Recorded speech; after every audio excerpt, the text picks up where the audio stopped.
I found that nothing in life is worthwhile unless you take risks. Nothing. Nelson Mandela said, "There is no passion to be found playing small and settling for a life that's less than the one you're capable of living." Now, I'm sure in your experiences in school and applying to college and picking your major and deciding what you want to do with life, I'm sure people have told you to make sure you have something to fall back on. Make sure you got something to fall back on, honey. But I never understood that concept, having something to fall back on. If I'm going to fall, I don't want to fall back on anything. I want to fall forward. I figure at least this way I'll see what I'm going to hit. Without consistency, you'll never finish. So do what you feel passionate about. Take chances. Don't be afraid to fail. There's an old IQ test was 9 dots, and you had to draw 5 lines with a pencil within these 9 dots without lifting the pencil. The only way to do it was to go outside the box. So don't be afraid to go outside the box. Don't be afraid to think outside the box. Don't be afraid to fail big, to dream big. But remember, dreams without goals are just dreams. You can either live your dreams or live your fears. And I think the majority of people actually are not living their dreams, but are living their fears. So I want to ask you a question. What are your fears? What are you afraid of? What are you scared of? Because we all have fears, don't we? We all have something that's blocking us, that's holding us back. And as we begin to look at life, what we realize is that the reason that most people are not living out their true potential, and not doing all of the things that they would really like to do, is because of fear. When you face your fears, it's not as bad as you think it is. And when people tell you, I just can't do it, I can't handle it, I mean, really, I can't handle it, what they're envisioning is that they're not going to be here. They're going to clock out like you're going to die. Guess what? We all had occasions when we confronted our fears, we had to do something we felt uncomfortable with, we didn't want to do it, and we did not die. What you got to do to get the life that you want you to have, you got to put more air in your bubble. You got to blow your bubble up. Expand yourself. Take yourself out your comfort zone. Do not live in your bubble. If you stay in your comfort zone, that's where you will fail. So don't be afraid. You have nothing to fear. Guys, you already overcame all kind of stuff. Get that goal, get that dream. And so I'm telling y'all, you have come too far to quit now. You have invested too much to quit now. You have lost too much to quit now. Get a reward for your pain. Don't cry about it. Don't whine about it. Get a reward for it. I am constantly trying to find my new 100%. Even though life gets at you, age gets at you, sickness may get at you. I have friends of mine who lost legs, who lost arms, who lost all kinds of stuff. And they call me and say, hey man, what am I going to do now? I said, well, it's up to you to find your new norm. It's up to you to find your new 100%. No, you cannot do some of the things you used to do. But what can you do today? What can you do now with what you have? And you must find your new norm. As you all know, your mom has a cookie jar, and sometimes you might have an Oreo, sometimes you might have a Chips Ahoy, sometimes you might have an oatmeal raisin cookie. You never know. It's just in there. My cookie jar has every single failure and success of my life, something I overcame. So what happens in time of life when you're stressed out and things get bad, even the hardest guy in the world, me, everybody thinks, and I think I'm the hardest guy in the world. You got to believe that. You got to believe you are something. I will, in my mind, reach into my cookie jar, and sometimes you forget how hard you are in times of need. Because you're stressed, but you forget I'm a Navy SEAL. I'm a Ranger. I'm this and that. But you forget all that because your life sucks. I calm down, take that 1 second, get control of my life, reach in the cookie jar. Well, you got called nigger your whole life, and you're now the only person in history to do this, and this. Put it back in the cookie jar, reset my mind. You have to remind yourself of how badass you really are in times of need. That's the cookie jar. No one has the most of everything. So when you measure yourself by numbers, you'll always be second, third, fourth, fifth in something. And I think by measuring yourself by needing to have the most of anything is probably a recipe for unhappiness. Of like, well, okay, I'm not gonna have the most of anything, but I'm gonna have the most money. You're still gonna be unhappy. Totally. Even if you have the most of something, doesn't mean you're gonna be happy. Totally. I think it was Albert Einstein who said it best, that not everything that can be counted counts, and not everything that counts can be counted. And I love that because it removes this belief that things are finite and limited, and they're not. If you want to be happy and successful, if no matter that there are 700,000 podcasts, if that is your dharma, if that's your calling, if that's your purpose, like, you can do that. There's no cap on how many successful soccer players that can exist at the same time. Or how many books are out in the world. There's no cap. There's no one stopping you, and that's the mindset that we're educated for, that scarcity and greed. And what's the difference between the monkey mind and the monk mind? Yeah, I'm glad you brought that up. So the monkey mind is what we experience on a day-to-day basis.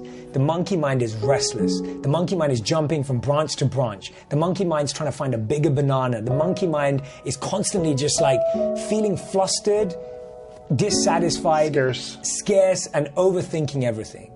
The monk mind is the exact opposite. The monk mind is calm and composed. The monk mind knows to be focused and aware. The monk mind knows. So everything in this book and everything that we're talking about is the transformation from the monkey mind that we experience to the monk mind. The monkey mind is almost the enemy to the monk mind. It's the opposite. Yes. And how does someone who is living in a sense of scarcity, because there are people living in scarcity where they're unable to pay their bills, they're unable to provide food for their kids, they're single moms, they're stressed. They're stressed, they're overwhelmed. It's hard to get into a sense of abundance when you're in scarcity and stress. So how does someone find purpose in chaos when they can't even get out of the thinking because they're just trying to survive? Yeah. So, beautiful question. My biggest answer is, first of all, I empathize with anyone who's been in that situation, I can't ever say I've been in that situation in the same way, but I've experienced similar things. Where I've feeling in your life. Yeah, in my own way. And I've seen my mom go through stuff like that. I know that my mom worked really hard to raise me and my sister while working, you know, while running around. And I've seen my mom be that incredible powerhouse of a person. And the main thing I would say is, what you can do right now is find meaning in what you do. Make what you do meaningful, passionate, and purposeful. You don't need to suddenly look to become an entrepreneur or start a side hustle or find some more time. Find meaning. And the way you find meaning, as you genuinely stop, press pause for a second, and go, what am I living for? Like, what am I living for right now? And if you're living for your child, and if you're living to provide and put food on the table, that is a beautiful thing that we should celebrate more. And sometimes it takes us a moment to stop and celebrate that.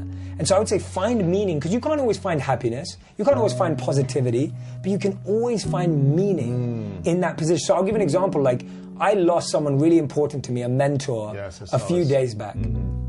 I can't be positive about that. You can't be happy about that. Yeah, it's hurtful. You feel sad, you feel lost, but guess what? I can find meaning in it. Because I can make a list of every lesson he taught me and make a plan to try and live every one of those lessons. Wow, that's beautiful. And so if you're in a really tough situation right now, don't look for positivity.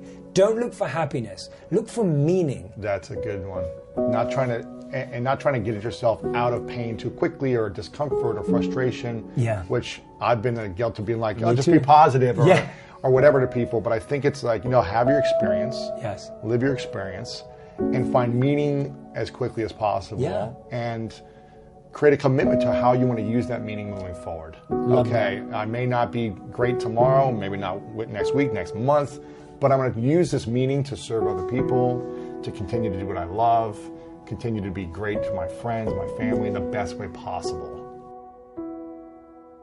I think there are people who would be born with what I would call leadership leanings. They would have a tendency to lean or be gifted in that area, just like somebody's gifted in music or whatever. So I think that starts it, and I think I have that. But then I grew up in a leader's home. In fact, my father is 98, still living. Whoa. And in fact, until 2 years ago, was still working full-time and was a terrific leader. So I grew up in a culture and environment of leadership. And so when I look at myself and where I am today, so much of it was caught from not only my father, but I've had great mentors throughout my life. In fact, while we're out here in Los Angeles, every time I come out here, I think of John Wooden, who mentored me for the last probably 11 years of his life. Whoa. And in fact, when you talked about this, sometimes you win, sometimes you learn, he did the foreword on that book. And he just loved the idea of how to get back up after you fail. So when you look at my home background, the leadership experiences that I had, because a person learns to lead by practicing leadership. And at a very early age, I was practicing leadership. And so it all comes together. And then when I began to realize everything rises and falls on leadership, I became really intentional, Tom, of developing my leadership skills. So I can remember, for example, I was probably, I don't know, maybe 26. I heard Earl Nightingale say on a tape that if you would spend 1 hour a day, every day, on one subject for 5 years, you could become an expert on that subject. So I said, wow, I want to become an expert in leadership. So for the next 5 years, I spent an hour every day reading about leadership, talking to leaders, asking leaders questions, practicing leadership, but it really was consistent. And when I started that process, I was thinking 5 years. Earl Nightingale said I could become an expert in 5 years. Okay, wow, leadership expert, hello. And so I kept, I was kind of like doing countdown, 5 years, 4 years, 3 years. I'm thinking I'm Cape Canaveral, okay. But something happened to me about halfway through that 5-year process. Instead of keeping asking myself, how long will it take? How long will it take? How long will it take? One day I began to realize how I was growing as a leader and the change that was happening within me. And I stopped asking the question, how long will it take? And I started asking the question, how far can I go? And everything changed that day. I realized that you can set goals and have 5-year goals, whatever, But I changed from a goal mindset to a growth mindset. And the fact that if I would be intentional in the areas of growth that would have the return and would fit who I was, then I could really be successful and help a lot of people. And that was a kind of a shift for me. And so when I wrote my first leadership book, I thought I would write one leadership book and I'd be done. I didn't think 100 books later. I had a lady the other day said, "You've written more books than I've ever read in my life." You know what I mean? But I didn't have any intention to write a lot of books. But growth allows you to continue to expand yourself and your world until there's just, so much more that you know and so much more that you want to share. So, my journey has been really one of understanding that if I every day intentionally grow, the question is just how far can I go? And I don't know that answer. I'm still growing. I'm still moving towards that finish line. We spend a lot of time talking about mindset from the standpoint of think positive so positive things happen. And I do believe in having a positive mindset, obviously. I think that the actions that you take are way more important in terms of developing that mindset. But we don't spend enough time on what you were just talking about, which is understanding how the automatic nature of worrying about stuff all day long, how that is making you less money, how it is making you less happy, how it is disconnecting you from your spouse, how it is keeping you unhealthy, and how it is a habit that robs you of joy and opportunity and power. And it is one of the easiest habits to break. Number one, your life happens in 5-second windows. Number two, in 5 seconds, you can control what you think, you can decide what you're going to do, And you can change absolutely anything, which changes absolutely everything. And so the 5-second rule is a mind trick. That's all that it is. A fancy way to call it is it's a form of metacognition. But it's basically a hack. It's a cheat code. Okay. And the way that it works, and this is the challenge with getting it out there, is that it sounds so profoundly stupid, like a gimmick, that it took a while for people to actually take it seriously. I get that. And to really stack up the science to make, anybody that interacts with it go, holy like this actually works. Yeah. So here's what it is. Basically, the moment you catch yourself hesitating or doubting or starting to worry or about to chicken out or shrink or shut up or whatever it is that you're about to do that is shrinking your power, you just go 5, 4, 3, 2, 1. You count backwards, 5, 4, 3, 2, 1.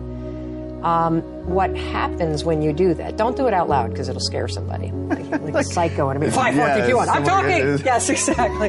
No. My turn. Yes, exactly.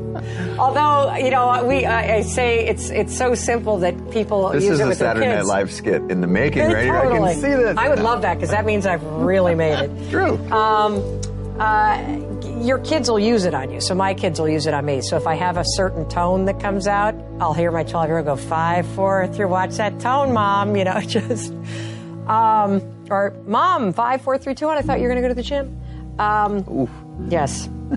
So by counting backwards, the kind of cheat code that you're doing in your mind is you are interrupting what are called habit loops that get encoded in the central part of your brain. And you are starting up the prefrontal cortex. It's a little trick that causes focus, and it's a lot like having a mantra because you're shifting gears. But the thing about having a mantra is, and I suppose that as you count backwards more and more and more, you become used to it, but it becomes a habit that triggers action. So what you do is you go 5, 4, 3, 2, 1, cut off this part of the brain, awaken this part of the brain, and then move. And what happens with the counting backwards is there's nowhere to go after 1. And your mind is socialized in a countdown situation to go. Yep. And so counting up won't work because you can keep going forever. And you do it in many aspects of your life, so it's actually not something that requires any focus.